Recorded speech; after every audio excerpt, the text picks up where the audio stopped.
Lelaki yang belajar bangkit.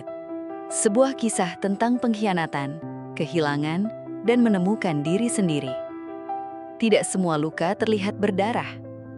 Ada luka yang bersembunyi di balik senyuman, ada luka yang dipendam dalam diam, dan ada luka yang perlahan menghancurkan seseorang dari dalam tanpa seorang pun menyadarinya. Begitulah yang dirasakan Aditya. Di mata orang lain, ia hanyalah lelaki biasa. Ia masih bekerja, masih berbicara seperti biasa, masih terlihat tenang. Tetapi tidak ada yang tahu bahwa setiap malam, ia tidur dengan dada yang sesak. Tidak ada yang tahu bahwa pikirannya penuh dengan pertanyaan yang tidak pernah menemukan jawaban. Apa aku memang tidak cukup baik untuk dipertahankan? Pertanyaan itu terus hidup di kepalanya sejak perempuan yang paling ia cintai memilih pergi bersama laki-laki lain. Dan sejak hari itu, hidup Aditya tidak pernah benar-benar sama. Aditya mengenal Maya saat hidupnya sedang berada di titik paling berantakan. Saat itu ia belum punya banyak uang, kariernya belum stabil, hidupnya penuh tekanan. Tetapi Maya datang seperti tempat pulang. Perempuan itu membuat hidupnya terasa lebih ringan. Mereka sering menghabiskan malam dengan obrolan sederhana. Tentang masa depan, tentang rumah kecil yang ingin mereka miliki, tentang anak-anak yang suatu hari nanti akan memanggil mereka ayah dan ibu. Dan seperti kebanyakan lelaki yang jatuh cinta, Aditya percaya sepenuhnya.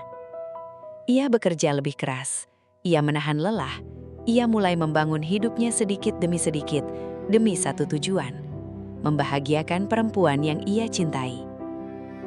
Bagi Aditya, cinta bukan hanya tentang kata-kata. Cinta adalah perjuangan, cinta adalah bertahan, cinta adalah tetap tinggal meski keadaan tidak selalu mudah.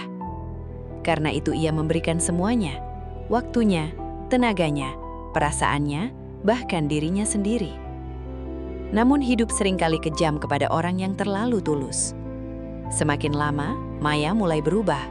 Pesan-pesannya mulai singkat, perhatiannya perlahan hilang. Ia mulai sulit ditemui. Dan setiap kali Aditya bertanya, jawabannya selalu sama. Aku cuma lagi capek. Aditya percaya, karena lelaki yang terlalu mencintai seringkali memilih menutup mata daripada menerima kenyataan. Sampai akhirnya malam itu datang. Malam yang menghancurkan seluruh hidupnya. Hujan turun cukup deras malam itu. Aditya sedang dalam perjalanan pulang ketika sebuah pesan masuk ke ponselnya. Pesan dari seorang teman. "Dit, aku lihat Maya sama cowok lain." Awalnya ia tertawa kecil, ia berpikir itu hanya salah paham. Tetapi entah kenapa dadanya langsung terasa tidak nyaman. Ia mencoba menelpon Maya, tidak diangkat. Sekali, 2 kali, 3 kali. Tetap tidak ada jawaban. Sampai akhirnya dengan perasaan kacau, Aditya datang ke tempat yang disebut temannya. Dan di sanalah semuanya runtuh. Ia melihat perempuan yang selama ini ia perjuangkan sedang tertawa bersama laki-laki lain. Tatapan mata Maya malam itu berbeda. Tidak ada rasa bersalah, tidak ada rasa takut kehilangan. Yang ada hanya jarak. Jarak yang ternyata sudah lama tercipta. Aditya tidak marah, ia hanya diam. Karena terkadang seseorang terlalu hancur sampai tidak mampu mengeluarkan kata-kata. Malam itu ia pulang sendirian.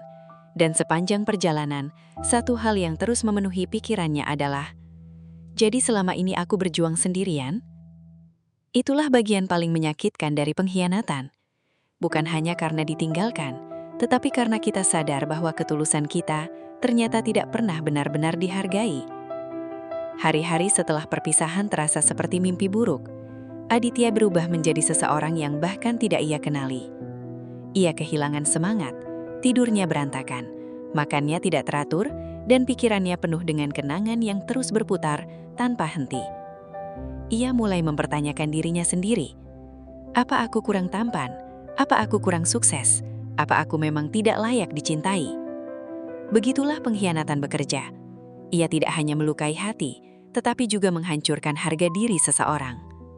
Dan yang paling berat bagi seorang lelaki adalah ketika ia harus terlihat kuat, bahkan saat hatinya sedang hancur. Tidak banyak orang bertanya apakah ia baik-baik saja, karena dunia terbiasa melihat lelaki sebagai sosok yang harus tahan terhadap rasa sakit. Jadi Aditya memilih diam. Ia tetap bekerja, tetap tersenyum, tetapi setiap malam ia merasa kosong. Sampai suatu malam ia melihat dirinya sendiri di cermin. Matanya lelah, wajahnya kusam, dan untuk pertama kalinya ia sadar ia sedang kehilangan dirinya sendiri hanya karena seseorang memilih pergi.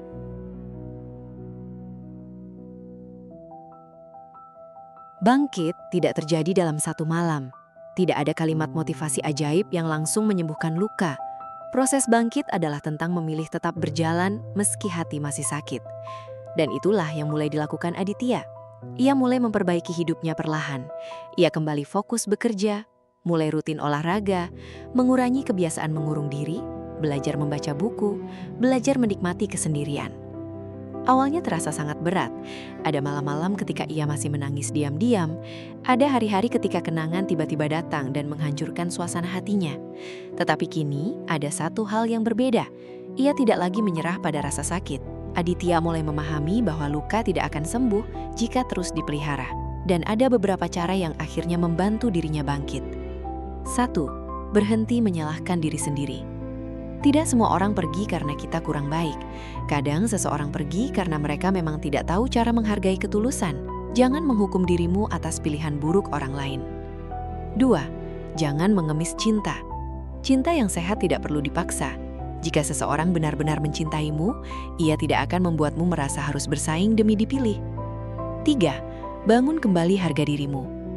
Luka terbesar setelah pengkhianatan biasanya adalah hilangnya rasa percaya diri. Karena itu, bangun kembali hidupmu. Perbaiki kesehatanmu, keuanganmu, pikiranmu, tujuan hidupmu. Buktikan bahwa hidupmu tidak berhenti hanya karena seseorang pergi. 4. Berdamai dengan masa lalu. Kamu tidak harus melupakan semuanya, tetapi kamu harus menerima bahwa hidup tetap berjalan. Karena semakin lama seseorang hidup di masa lalu, semakin ia kehilangan masa depannya. Menemukan diri sendiri. 1 tahun berlalu, Aditya kini menjadi lelaki yang berbeda.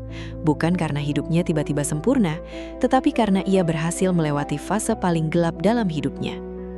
Ia mulai menemukan kebahagiaan dalam hal-hal sederhana, ngopi sendirian, berjalan malam, menghabiskan waktu bersama keluarga, fokus mengejar mimpi yang dulu sempat ia lupakan.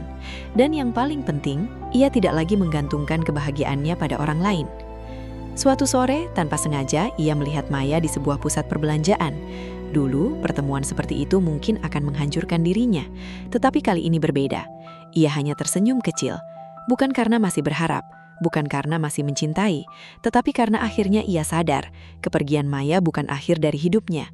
Justru dari rasa sakit itulah ia belajar menjadi lebih dewasa, lebih kuat, dan lebih menghargai dirinya sendiri. Pada akhirnya, hidup akan selalu mengajarkan sesuatu melalui kehilangan. Ada orang yang hadir untuk menemani, ada orang yang hadir hanya untuk memberi pelajaran. Dan meski pengkhianatan meninggalkan luka yang dalam, percayalah, tidak ada rasa sakit yang berlangsung selamanya. Suatu hari nanti, kamu akan melihat kembali masa-masa sulitmu dan berkata, ternyata aku bisa melewatinya. Karena sejatinya, lelaki bukan makhluk tanpa air mata. Lelaki juga bisa hancur, lelaki juga bisa kecewa, lelaki juga bisa merasa kehilangan arah. Tetapi lelaki yang kuat bukan mereka yang tidak pernah jatuh, melainkan mereka yang memilih bangkit meski pernah dihancurkan. Dan jika hari ini hatimu sedang patah karena pengkhianatan seseorang, jangan berhenti hidup, karena bisa jadi kehilangan itu bukan hukuman, melainkan awal dari versi terbaik dirimu sendiri.